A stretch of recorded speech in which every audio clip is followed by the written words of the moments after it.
everybody, welcome back to the garage. If this is your first time visiting my channel, please go ahead, click on subscribe, and also click on that bell to receive all the updates and activities on my channel.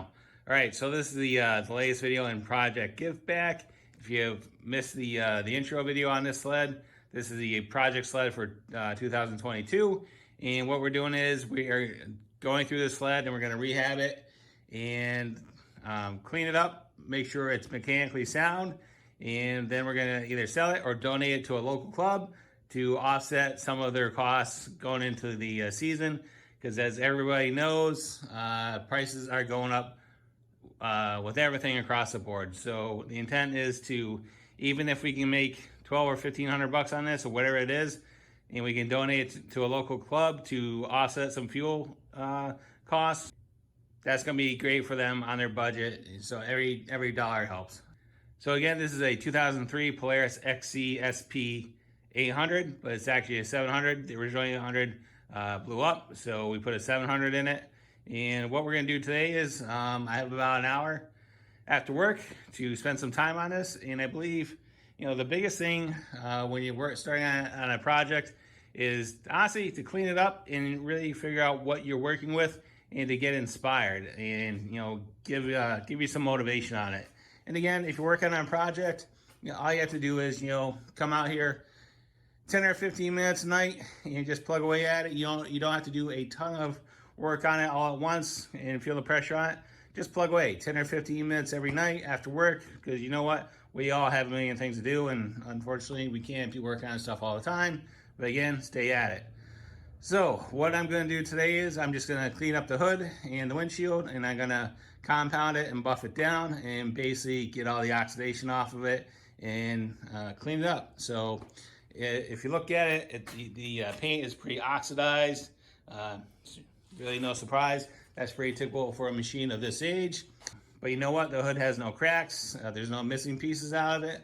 I do see some paint missing off in that corner, but no big deal. This is what I use to pretty much do the windshield and the hood. So what I use is, I use Meguiar's Ultra Cut Compound, and I use this guy. This is just a little 3-inch buffer, and this thing is a lifesaver, especially if you're working on sleds, small detail work.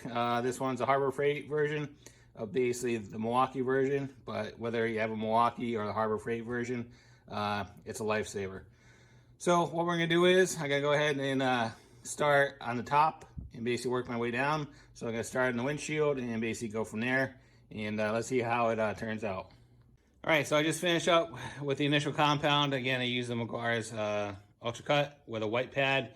Traditionally, the white and the yellow pads are the most aggressive as far as the harshness or the hardness of the pads that you can use.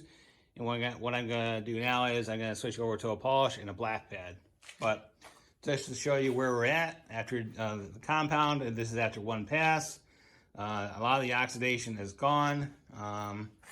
Looks pretty good. Looks pretty good for a first pass. The hood came out pretty well. The windshield came out pretty good too as well. And all the decals are cleaned up. All the dirt and crap was removed from those as well.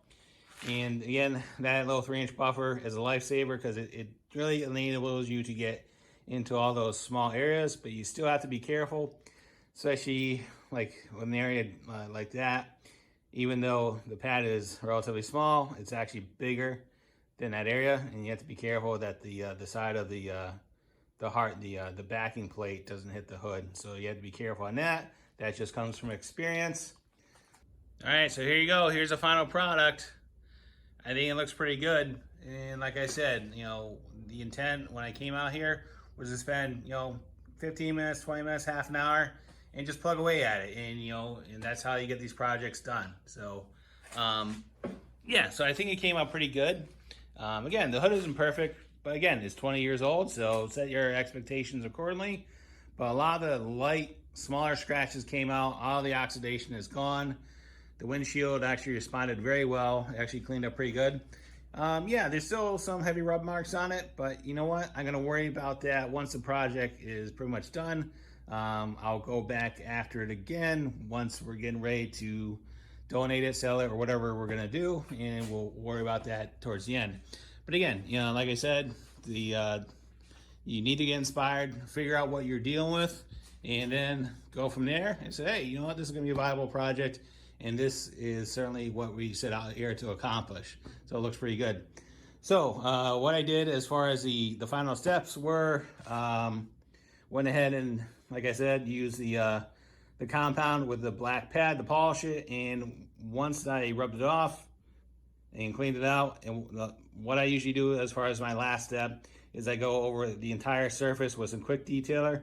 And the main reason I do that is because, again, when you're working on a hood like this or anything, you're gonna have dry compound, and what that the quick detailer will do, it will actually allow the compound to rehydrate and kind of help you out to clean it up and basically break it down, and you can get it out of all the nooks and crannies and tight little corners. There is still some little stuff that I need to work on, but again, I'll worry about that on the final phase of it. So at this point, you know, I'll worry about the tank and the seat later. And then, but again, the hood is done. That was my biggest concern, getting that done. And now we're gonna start on mechanicals. We'll take the pipe off, remove all the rust off of that, start painting it, and go after the suspension, the carbs, everything else, and make sure this thing is ready to go for whoever ends up with it for this season. So, all right, if there's any questions, comments, thoughts, concerns, you know what you need to do. Go ahead and leave a comment in the old comment box, and I'll get back to you as soon as I can. And as always, thanks for watching, and have a great day. See ya.